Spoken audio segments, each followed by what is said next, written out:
Assalamualaikum warahmatullahi wabarakatuh.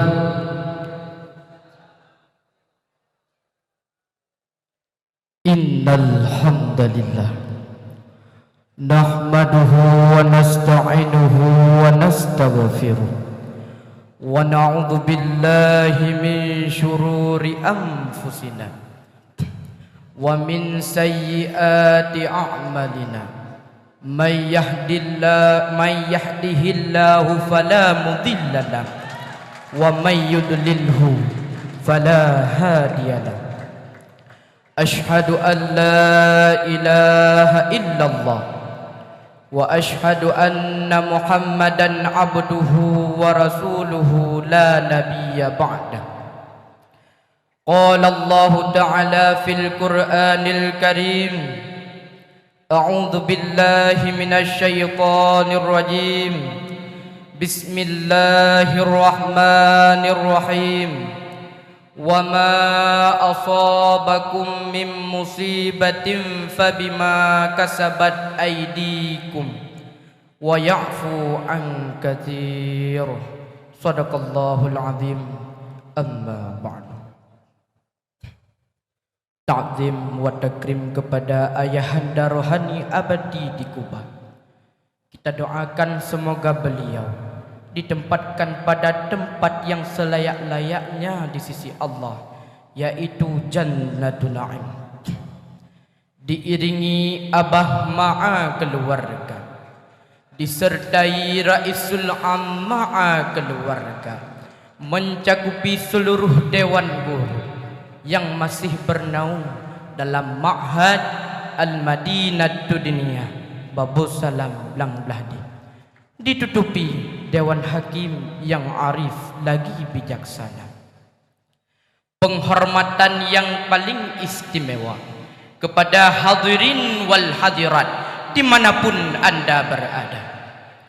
Hadirin wal hadirat dimanapun anda berada, dewan hakim yang dirahmati oleh Allah Subhanahu wa ta'ala, kita ketahui bersama bahwa semua orang pasti tidak suka pada sifat atau karakter orang lain yang tidak sesuai dengan kriterianya. Contoh misalnya, ada seseorang yang suka pada sifat orang yang pendiam, kalem, dingin. Pasti orang tersebut tidak suka dengan sifat orang yang pecicilan, bobrok, heboh, begitupun sebaliknya. Jikalau misalnya orang tersebut adalah anaknya atau muridnya atau bawahannya, maka ia akan menegurnya. Begitupun dengan Allah. Jika kelakuan kita tidak sesuai dengan kemauannya, maka di saat itulah Allah akan menegur kita. Dari orientasi di atas, izinkanlah saya menguraikan satu syarahan singkat yang berjudul maksiat mengundang bencana. Hadirin wal hadirat, dewan hakim yang dirahmati oleh Allah Subhanahu wa ta'ala, sebagaimana kita ketahui, perbuatan maksiat merupakan tindakan manusia yang melanggar hukum moral yang bertentangan dengan perintah Allah. Bahkan perbuatan maksiat dapat melemahkan dan memutuskan jalan menuju Tuhan. Kenapa? Karena perbuatan maksiat dapat membuat seseorang jauh daripada petunjuk Allah. Di zaman sekarang ini banyak kita lihat maksiat di mana-mana. Malahan terjadinya maksiat di depan umum itu sudah biasa. Dulu kalanya korupsi di bawah meja sopan malu-malu, maju korupsi di atas meja terang-terangan. Sekarang bukan lagi atas meja bawah meja, meja-mejanya dikorupsi sekalian. Sekarang ini kawan kalau dibilangin pasti ngomongnya begini, biarin aja, yang mabuk gue, yang judi gue, pakai duit gue main di rumah gue, Urusan apa sama orang? Yang zina gue, yang bayar pelacur gue, mau enak mau penyakit itu urusan gue.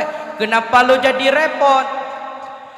Hei, dengar, iye, emang yang judi ente, yang zina ente, yang mabuk ente, tapi judi, zina, mabuk itu adalah perbuatan maksiat. Kalau ini negeri kebanyakan maksiatnya, maka Allah marah. Di saat Allah marah, Allah turunkan gempa. Yang mampus bukan ente doang, monyong. Bareng rame-rame.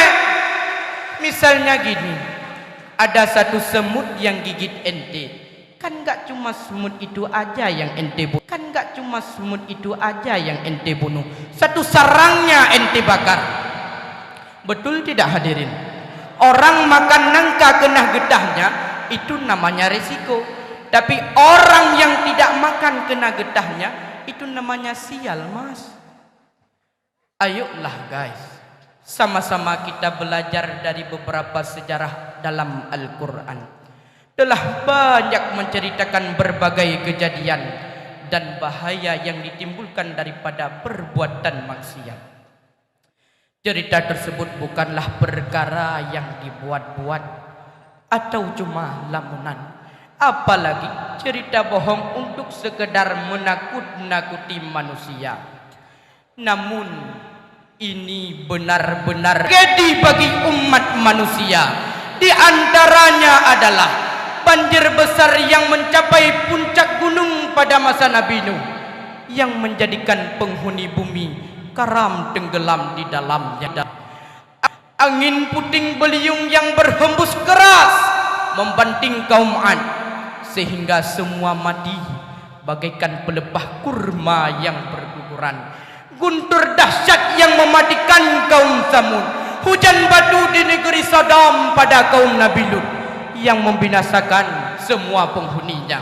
Seiring berjalannya waktu, berlalunya masa, bangsa yang kita cinta dan kita banggakan kini telah mewarisi sedikit demi sedikit kemaksiatan yang ditinggalkan kaum terdahulu dalam sejarah. Sehingga Allah menegur kita dengan mengirimkan berbagai bala, mulai dari tsunami di tahun 2004 yang masih terbesit di dalam dada, ditambah gempa bumi di Pidijaya Jaya, banjir terus terulang di setiap tahunnya, sehingga hasil bumi lenyap tanpa tersisa. Belum lagi perzinaan yang sudah dipertonton secara nyata. Perampokan terjadi di mana-mana, mulai dari kalangan masyarakat hingga para pemimpin bangsa. Uang seharusnya dipakai untuk rakyat, malah dipergunakan untuk urusan pribadinya.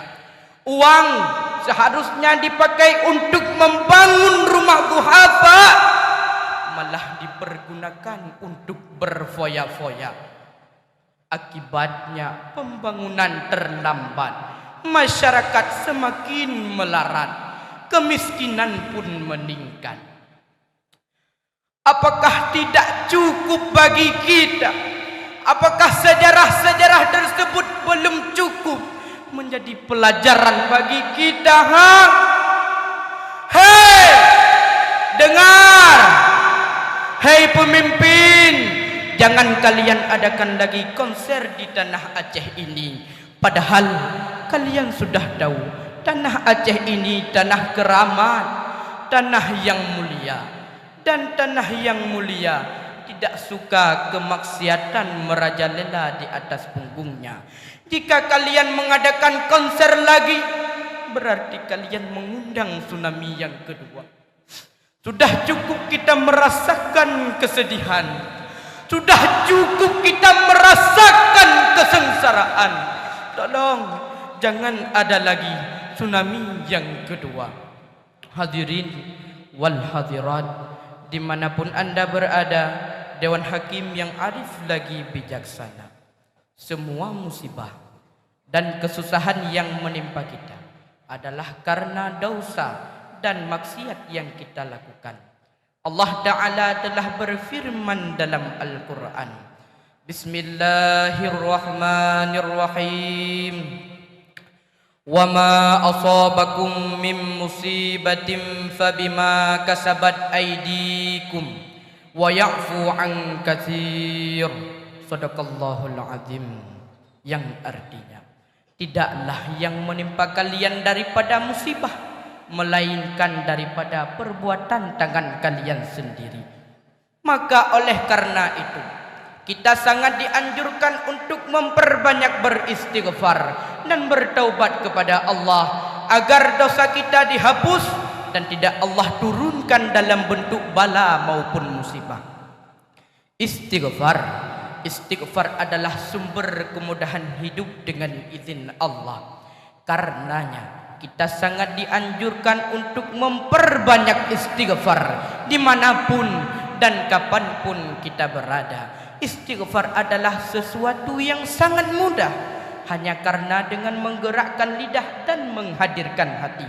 Imam Hasan Al-Basri pernah berkata, "Aktsiru minal istighfari fi buyutikum wa ala mawaidikum wa fi turukikum wa fi aswakikum wa fi majalisikum aynama kuntum fa innakum ma tadruna mata tanzilul maghfirah." Perbanyaklah beristighfar di rumah-rumah dan di atas meja-meja makan kalian dan pada jalan-jalan kalian dan pada pasar-pasar kalian dan pada majelis-majelis kalian dimanapun kalian berada. Kenapa? Karena kalian tidak tahu kapan turunnya pengampunan Allah Subhanahu wa Ta'ala. Dengan bertaubat kepada Allah, maka musibah akan diangkatnya. Imam Al-Qutubi menukil dari Ibnu Subaih. Dalam tafsirnya ia berkata, ada seorang laki-laki mengadu kepadanya Imam Hasan Al-Basri tentang kegersangan bumi. Maka beliau berkata kepadanya, beristighfarlah kepada Allah. Dan yang lain lagi mengatakan, doakanlah aku agar ia memberiku anak.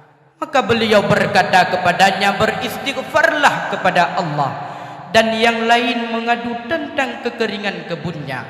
Maka beliau berkata kepadanya, beristighfarlah kepada Allah. Maka kami pun menganjurkan hal tersebut.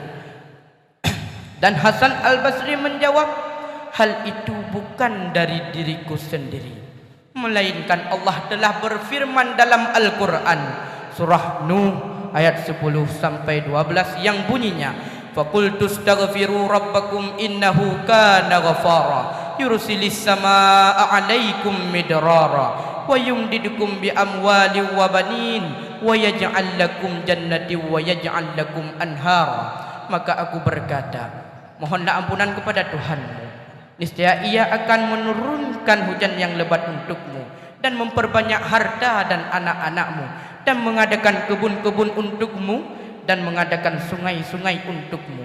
Dari orientasi di atas dapat kita simpulkan beberapa kesimpulan. Yang pertama, perbuatan maksiat merupakan sebuah tindakan manusia yang melanggar peraturan dan anjuran Sang Khalik. Segala perbuatan maksiat yang terjadi di permukaan bumi ini adalah surat undangan permintaan agar Allah mengirimkan bala sebagai penegur sekaligus pelajaran agar menjadi insan yang lebih bermanfaat. Yang kedua, himbauan dan suruhan khususnya masyarakat Nanggro Keramat, Aceh Darussalam. Jagalah diri kalian, jangan sampai kalian menjadi salah seorang yang telah mencoret-coret kertas putih sehingga kalian menjadi penyebabnya diturunkan bala di negeri tercinta kita. Yang ketiga, setiap kita mempunyai kesalahan dan dosa. Namun sebanyak apapun dosa kita, sebesar apapun dosa kita, pengampunan Allah jauh lebih besar dan rahmat Allah jauh lebih banyak. Maka beristighfarlah dan bertobat kepadanya. Dapegat pecai ngan on pegaga, aduk berada bek dua tabuh sirah, Munya kena Acehnya bek terus bencana, bek tapu buat maksiat di atas rongdonya. Pat ranup yang hana mirah, pat penerah yang hana bajo, pat tutulung yang hana salah, menyahana ba'awai na badudo. Ilal liqa' ma'as salamah warridha wal hinayah wabillahi taufiq wal hidayah. Assalamu alaikum warahmatullahi wabarakatuh.